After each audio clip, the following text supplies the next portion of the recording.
30واں پارہ اگر ہمارے سب بچوں کو یاد ہو تو پھر کبھی آپ سورہ عما یتساءلون عن النبأ العظیم نماز میں پڑھیے، کبھی سورہ مرسلات پڑھیے، کبھی سورہ فجر پڑھیے۔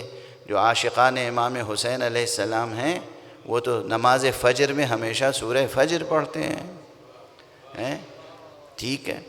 سورہ دہر پڑھیے، سورہ دہر قصیدہ آل محمد ہے، نماز کی نماز ہو جائے گی اور مدح کی مدح ہو جائے گی، عبادت کی عبادت ہو جائے گی، محفل کی محفل ہو جائے گی، سورہ دہر پڑھیے۔ تو اب اگر آپ نے سورہ حمد کی تلاوت کی اور سورہ دہر کی تلاوت کی اور اس کے بعد رکوع میں گئے اور رکوع میں جلدی سے صرف آپ نے سبحان اللہ سبحان اللہ سبحان اللہ کہہ کے سر نہیں اٹھایا، تو پھر کتنی تسبیحات مستحب ہیں؟ تسبیحات کے ساتھ اور دعائیں مستحب ہیں، رکوع سے اٹھنے کے بعد دعائیں مستحب ہیں، اس کے بعد پھر سجدے میں دعائیں مستحب ہیں، 2 سجدوں کے درمیان دعا مستحب ہے، اس کے بعد پھر سجدے میں دعائیں مستحب ہیں، پھر کھڑے ہوں، پھر اسی ترتیب سے دوسری رکعت، 2 رکعت نماز کم سے کم ایک عالم و متقی پرہیزگار انسان کی 20 منٹ میں ہوتی ہے۔ اب جوانوں کو، بچوں کو ہم کہتے ہیں بیٹا آپ 1.5 منٹ میں نماز پڑھ سکتے ہیں، کیونکہ رکوع میں گئے آپ پورا سبحان ربی العظیم و بحمدہ بھی نہ کہیں، آپ کہیں سبحان اللہ سبحان اللہ سبحان اللہ، کھڑے ہو جائیں۔ سجدے میں آپ 3 بار کہیں سبحان اللہ سبحان اللہ سبحان اللہ، اٹھ جائیں، یا 1 بار کہہ لیں سبحان ربی الاعلیٰ و بحمدہ، 1 بار کہہ لیں سبحان ربی العظیم و بحمدہ۔ صرف تکبیرۃ الاحرام سے نماز شروع کی، اور آپ نے، بلکہ شریعت اور چھوٹ دیتی ہے، اگر واقعی تمہارے پاس وقت نہیں ہے، سورج ڈوبنے والا ہے اور نماز پڑھ رہے ہو، یا سورج نکلنے والا ہے اور نماز پڑھ رہے ہو، حمد کے بعد سورہ جو ہے وہ بھی چھوڑ دو، حمد پڑھو، رکوع میں چلے جاؤ۔ یہ شریعت سہلہ ہے، شریعت سمحہ ہے، یہ دین خدائے غفور و رحیم و کریم کا دین ہے، یہ شریعت رحمت ہے سر بسر۔ وقت نہیں ہے تب بھی تمہیں کوئی نہ کوئی حظ و حصہ عبادت کا مل جائے گا، اور وقت ہے تو ظاہر ہے حسب ظرف زمان، حسب ظرف مکان، حسب ظرف وجود تمہیں اللہ کے ذکر سے حظ وافر عطا ہوگا۔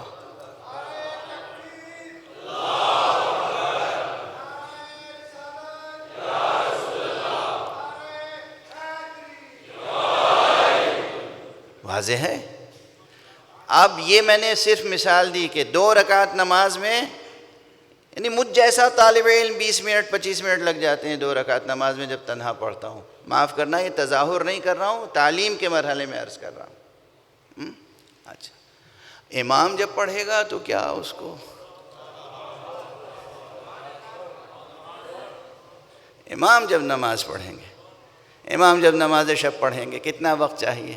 بظاہر امام پورے 8 رکعت تہجد، 2 رکعت شفع، 1 رکعت وتر، پھر جناب والا 2 رکعت نافلہ صبح، 2 رکعت فریضہ صبح، پورے شان و شکوہ کے ساتھ۔ کوئی عام انسان تو نہیں پڑھ رہا ہے نا، خدا کی معرفت رکھنے والا، خدا سے محو گفتگو ہے، اس کی نماز کی شان کیا ہوگی؟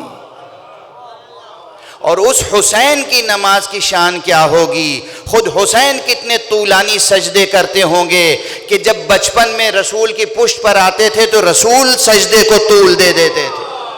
جس حسین کے خاطر سے رسول سجدے کو طول دے دیں، جماعت میں، تنہائی میں نہیں، جماعت میں، وہ حسین جب تنہا نماز پڑھتے ہوں گے تو رب سے کیا مناجاتیں کرتے ہیں۔ تو ایک نماز میں کتنا وقت چاہیے؟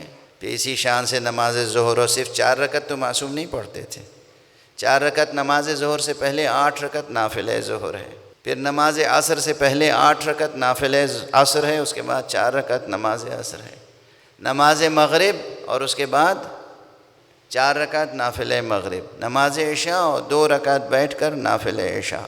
اور یہ تمام تاریخوں میں ہے کہ آقا حسین اور باقی ائمہ صرف اتنی ہی نمازیں نہیں پڑھتے تھے، بلکہ وہ ایک ایک شب میں 1,000 رکعت نمازیں پڑھا کرتے، اور کوئی مبالغہ نہیں ہے، یہ کوئی مبالغہ نہیں۔ صرف نمازوں کے لیے کتنا وقت چاہیے؟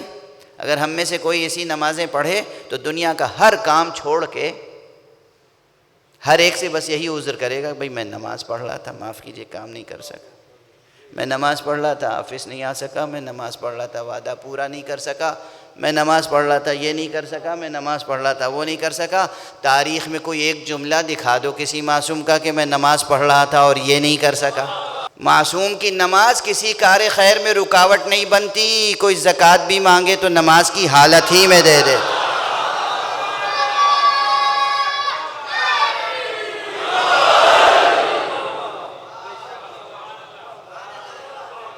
معصوم کی نماز، معصوم کی شان زندگی، معصوم کی شان بندگی، تو یہ تو صرف نمازوں کا حساب تھا۔ نماز کے بعد درس، ایک درس ہوتا تھا اجتماعی جس میں ہر ایک آگے شریک ہو سکتا تھا۔ جو مسجد نبوی میں داخل ہوا اس نے دیکھا آقا حسین کہاں ہیں، بیٹھ گیا درس میں۔